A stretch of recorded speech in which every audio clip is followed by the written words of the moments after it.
đều là cao thủ võ công tuyệt đỉnh. Vậy nếu Kiều Phong và Thiên Sơn Đồng Lão xông đấu thì ai sẽ thắng? Hầu hết những người hâm mộ Thiên Long Bát Bộ đều biết tới thuyết pháp nhất tăng nhị quẩy tam lão tứ tuyệt.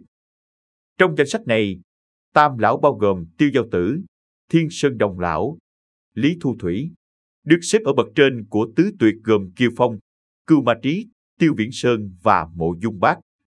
Theo đó, Thiên Sơn Đồng Lão tạm được coi là mạnh hơn Kiều Phong. Vậy nếu hai nhân vật này rơi vào một cuộc đấu sinh tử, ai sẽ là người chiến thắng? Võ công của Thiên Sơn Đồng Lão được đánh giá là thuộc hàng tuyệt đỉnh của giới võ lâm.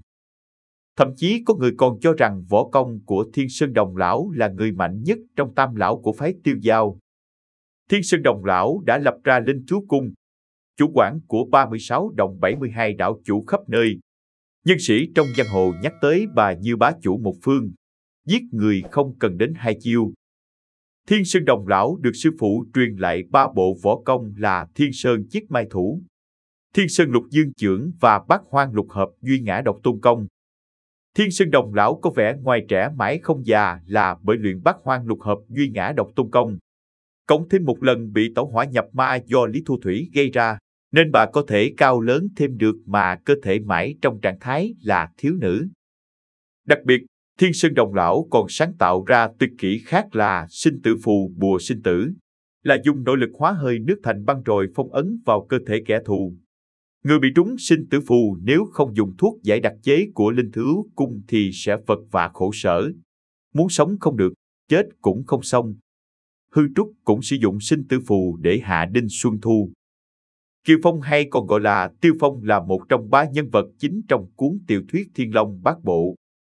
Nhà văn Kim Dung miêu tả Kiều Phong là một đại anh hùng xuất chúng nhất và cũng là một trong những cao thủ có võ công mạnh nhất. 30 tuổi, Kiều Phong là ban chủ của cái bang, võ công đã đạt cảnh giới đăng phong tạo cực.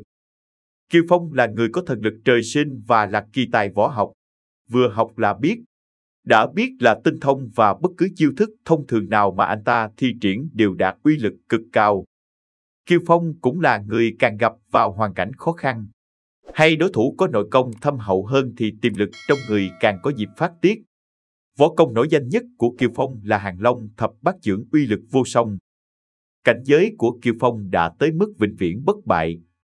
Kiều Phong cũng là người duy nhất sử dụng Hàng Long Thập Bát Chưởng đến độ xuất chiêu thần tốc. Trong chớp mắt đã xuất 3 chiêu cán long hữu hối, kình phong bắn xa khoảng cách 10 trượng, phạm vi phủ rộng như bức tường thành cao và kình lực như sóng thần ập xuống. Thực lực của Kiều Phong từng được tác giả đề cập tới nhiều lần trong trận đánh với tứ đại ác nhân. Kiều Phong chỉ một chiêu đã khiến Đoàn Diên Khánh tối tăm mặt mũi buộc tháo lui. Sau đó, Kiều Phong cùng Hàng Long Thập Bát Chưởng đánh bại Mộ Dung Phục và đẩu chuyển tên di lừng danh của hắn.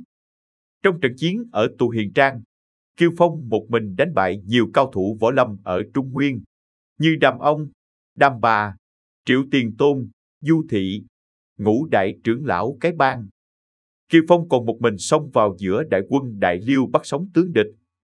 Võ công của Kiều Phong có thể nói là đã đạt tới mức thượng thừa. Sau đó, cũng tại Thiếu Lâm Tự, Kiều Phong một chưởng đánh lui Đinh Xuân Thu, và một mình chấp cả hắn, Trang Tu Hiền và Mộ Dung Phục. Đối đầu với Vô Danh Thần Tăng, một cao thủ có võ công siêu phàm nhất, Kiều Phong một chưởng đánh ông ta gãy mấy cái xương sườn. Xét từ võ công và chiến tích của Kiều Phong và Thiên Sơn Đồng Lão, có thể thấy, Thiên Sơn Đồng Lão dù bị kẹt trong hình hài của một thiếu nữ, nhưng thực chất đã có tới 100 năm lăn lộn trên giang hồ. Công phu của Thiên Sơn Đồng Lão sau mỗi lần cải lão, công lực lại tăng lên vượt bậc, có thể nói võ công của bà ta đã tới mức đề thăng tột đỉnh. Thậm chí, dù Hư Trúc chỉ là một người có tư chất kém, nhưng chỉ qua vài lời chỉ dạy của Thiên Sơn Đồng Lão đã đánh bại cao thủ chỉ trong một chiêu. Mặc dù trong tác phẩm, Thiên Sơn Đồng Lão chưa từng trực tiếp đấu với cao thủ nào ngoài sư muội Lý Thu Thủy, nhưng qua cách bà ta chỉ dạy Hư Trúc có thể thấy bà đang ở trên một bậc so với Kiều Phong. Hơn nữa, nếu Thiên Sơn Đồng Lão sử dụng sinh tử phù, bà ta còn có thể giết chết Kiều Phong.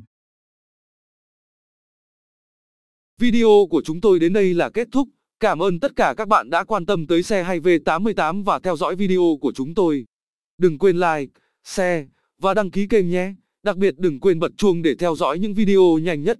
Một lần nữa xin cảm ơn tất cả các bạn.